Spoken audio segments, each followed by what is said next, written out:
सोने के सिक्के और नेकी का रास्ता, एक लालची सौदागर की दास्तान। अस्सलामु अलैकुम व रहमतुल्लाहि व बरकातहू। क्या आपने कभी सोचा है कि कैसे लालच इंसान को सही रास्ते से भटका देता है? क्या आपको यकीन है कि दौलत से बढ़कर अल्लाह की रजा और सुकून होता है? आज मैं आपको एक ऐसी ही दिल को दहला देने वाली और इबरत भरी दास्तान सुनाने जा रहा हूं, जो आपको बताएगी कि लालच का अंजाम क्या होता है और नेकी का रास्ता ही सच्चा सुकून देता है। एक बहुत पुरानी बात है। एक सरसब्ज वादी में जरीन नाम का एक शहर था, जो अपनी तिजारत और खुशहाली के लिए मशहूर था। इस शहर में कारून नाम का एक सौदागर रहता था। कारून दौलतमंद था, लेकिन उसकी दौलत के बावजूद उसके दिल में हमेशा और ज्यादा पाने की लालच भरी रहती थी। वह हर चीज में अपना नफा देखता, चाहे किसी का नुकसान ही क्यों ना हो जाए। उसे सोने के सिक्के इतने पसंद थे कि वह उन्हें गिनते गिनते सोता था। एक दिन कारून को एक बूढ़े दरवेश से मुलाकात हुई। दरवेश ने उसे एक नक्शा दिया और कहा, इस नक्शे में एक ऐसी जगह का रास्ता है जहां बेशुमार सोना है, लेकिन उसे सिर्फ वही पा सकता है जिसका दिल लालच से पाक हो। कारून ने दरवेश की बात का दूसरा हिस्सा नहीं सुना। उसे सिर्फ सोने से मतलब था। वह उस नक्शे को लेकर तुरंत निकल पड़ा। उसका दिल सोने की चमक से अंधा हो चुका था। दोस्तों, आपको क्या लगता है? क्या कारून इतनी आसानी से उस सोने को पा पाएगा? क्या लालच उसे कामयाब होने देगा?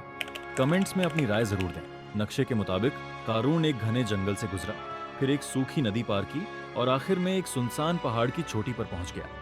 वहां उसने एक छोटी सी गुफा देखी। गुफा के अंदर जाकर उसने देखा कि वह सोने के सिक्कों से भरी हुई थी। सोने की चमक से उसकी आंखें चौंधिया गईं। वह इतना खुश हुआ कि अल्लाह का शुक्र अदा करना भी भूल गया। कारून ने जल्दी जल्दी सोने के सिक्के अपनी बोरियों में भरना शुरू कर दिया। वह इतने सिक्के जमा करना चाहता था कि उसकी बोरियां छोटी पड़ने लगीं। उसने सोचा कि वह सारे सिक्के एक बार में ले जाएगा, ताकि कोई और उसे न ले सके। वह बोरियों को खींचते खींचते गुफा से बाहर निकला। बोझ इतना ज्यादा था कि उसके लिए चलना मुश्किल हो गया। जैसे ही वह गुफा से बाहर आया, सूरज ढल चुका था और अंधेरा छाने लगा। अचानक गुफा का रास्ता बंद होने लगा। कारून डर गया। वह भागने की कोशिश करने लगा, लेकिन सोने के सिक्कों के भारी बोझ की वजह से वह तेजी से चल नहीं पा रहा था। उसका लालच अब उसके लिए एक जाल बन गया था।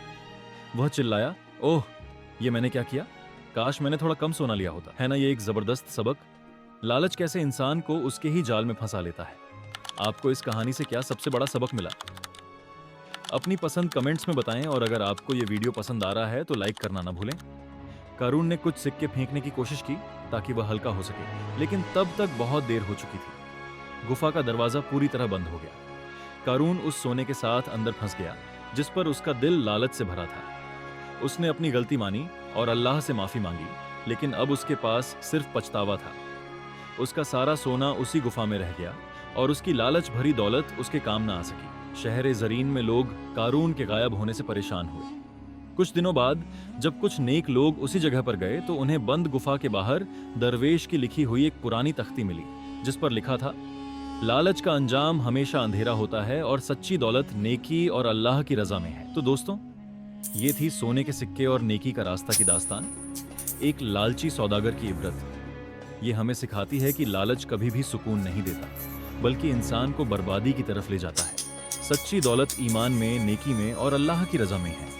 अगर आपको यह कहानी दिल को छू गई और आपको इसमें कोई इबरत, सबक मिली, तो इस वीडियो को जरूर लाइक करें। इसे अपने दोस्तों और परिवार के साथ शेयर करें, ताकि ये नेक पैगाम दूसरों तक भी पहुंच सके। और ऐसे ही और दिलचस्प और इबरत अंगेज कहानियों के लिए हमारे चैनल को सब्सक्राइब करना ना भूलें और बेल आइकॉन दबा दें, ताकि आप हमारे नए वीडियो मिस ना करें। आपका साथ ही हमें ऐसी और नेक कहानियां बनाने की हिम्मत देता है। अल्लाह हमें लालच से बचाए और सीधे रास्ते पर चलने की तौफीक अता फरमाए। आमीन।